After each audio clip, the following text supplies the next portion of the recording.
This is Super Yacht News with E. Sisman. Hi, welcome back to the channel. Okay, we're going to go straight into the first story tonight, and this is a boat fire in a storage facility in Seattle in Washington. Massive fire broke out in this facility, as you can see on screen, and this was in the Seattle Marina in the early hours of Wednesday morning. The fire was reported on the 700 block of Northeast North Lake Way around 0200 hours.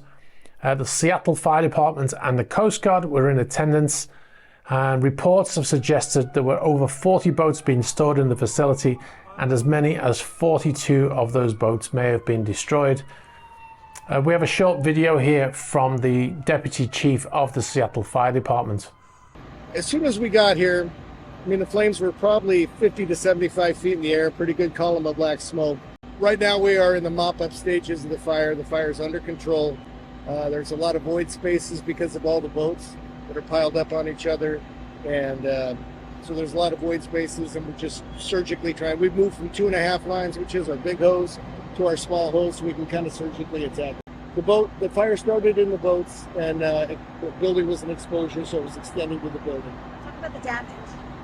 So there may be up to 42 boats that were lost. That was the report from the owner, who said there were up to 42 boats there. We saved the building. We stretched the line in right away and got inside the building and knocked the fire down. Every boat has a gas tank. Every boat has oil in it. They're made of fiberglass, and you can see that they're stacked like wood. So it's just ripe to get a big fire out of it. So a 32-year-old man was found in a boat nearby by the bomb squad while they were searching the area and was arrested. He was then taken to hospital as he sustained some injuries, and once cleared, is expected to be charged with arson. The fire, according to the Deputy Chief of the Fire Department there, he said that the fire was under control by 0600 hours.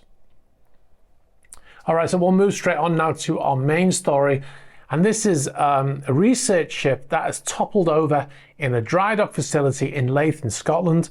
The 76-meter or 249-foot research vessel, previously owned by one of the Microsoft founders, Paul Allen, it toppled over while it was in this dry dock facility, as I said.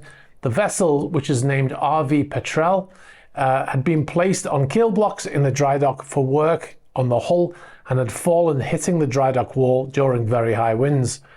According to local reports, there were 25 people injured, 15 of which were taken to hospital. The vessel has been in dry dock since October 2022, according to Boat International. And the vessel, which, like I said, was previously owned by Paul Allen, was sold to the US Navy in 2022. I believe it was in September of 2022 for a reported price of £10 million or $12.4 million. And the vessel has been moored in Edinburgh since 2020.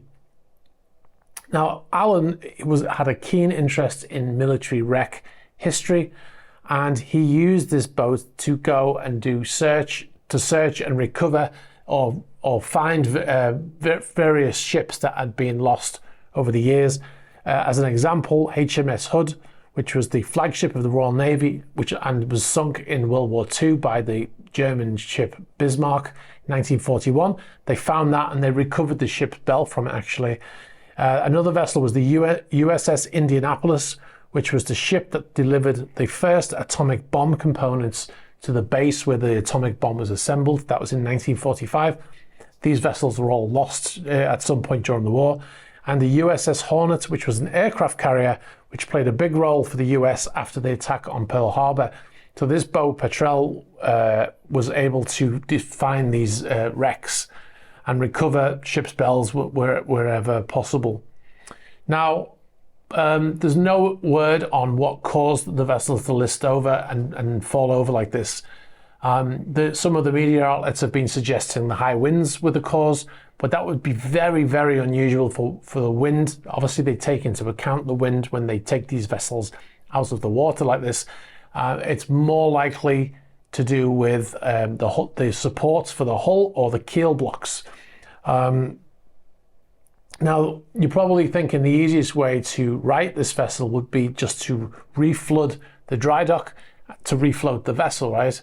And that's probably not incorrect. However, they'll have to check the hull of the vessel first for structural integrity. Make sure there's no holes in that hull because it could have well been damaged.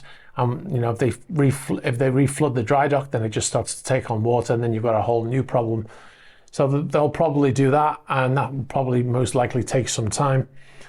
Now, it is very rare for a ship to fall over in a dry dock like this, but it's not unheard of. In actual fact, it happened in Genoa in 2019. The yacht Nero, which is a replica of a classic yacht, a 90-meter or 295-foot yacht, fell over in the dry dock at the Amico shipyard. This vessel did not hit the wall, the dry dock sides, and a statement from Dole Yachts at the time said that Nero did not contact the dock wall and appears to have suffered only minimal damage.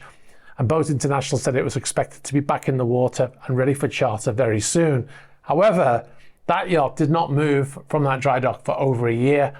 They put a massive tarpaulin over it, and they worked on it, and we're not quite sure what they did because a formal explanation of why it fell over was never released, or not that we're aware of anyway. And it did eventually go back to sea, but like I said, there was never a reason for the cause of that boat falling over like that.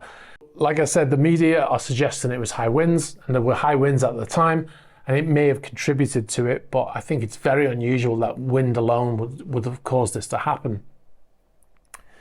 Now, dry dock versus synchro lift. Now, this is a traditional dry dock. You know how it works. You sail the boat in, close the doors, drain the water out. You put keel blocks underneath, like you can see here, and then you have supports on either side of the hull to stop it from falling over. In a synchro lift situation, it's very similar. You sail in, put the keel blocks in place, but then they lift the boat out of the water, and then they put like a trailer underneath, and then they pull the boat onto the land, and then they put it somewhere on the hard, as we call it, and then it's left there. Now, if this vessel had been taken out of the water with a synchro lift and left on the ground in that way, and the vessel had fallen over like that, there would have been nothing to stop it from falling, and it would have probably instead of falling into a 45-degree angle as it did, it would have fallen all the way over onto its side. So I mean, based on having no experience in investigating this kind of thing, I would imagine this is probably a better scenario than it have been on the flat ground with nothing to prevent it from falling any further. But time will tell on that one. There is no, like I said, there is no official cause. It's far too early to be able to say what has caused this. But more likely a failure of those supports or a failure of keel blocks will probably come up as part of the reason, or the reason for this boat falling over like this. All right, so one more thing before I go, and a milestone for the channel. We've just hit 100 million views. So we've had 100 million views in the lifetime of the channel. Now, it is a small milestone for many big channels. There are some channels out there like Mr. Beast who gets 100 million views per video, but we are not a channel like that. We're a small channel, and it is quite a milestone which we're very proud of. So I want to take this opportunity to thank everybody who's watched any of the videos, and if you're a regular that comes back, then we appreciate it, because obviously without you we won't be here. So, and also actually to coincide with that, we've just got our 100th patron on our Patreon page. So we also appreciate everybody who signed up to Patreon. I would remind you to go and check out our Patreon page at patreon.com/esysman. We've just posted another in a new series of videos called Patron Chat. You'll get to see other exclusive videos not published on YouTube, like our Atlantic vlog series. And you'll get early access to features advert free, and you'll get to suggest topics for future videos and get to ask questions for patron only Q&As.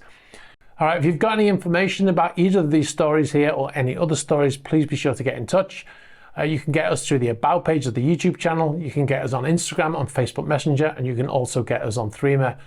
Be sure to like this video, very important. Hit the subscribe button and hit the bell for future notifications.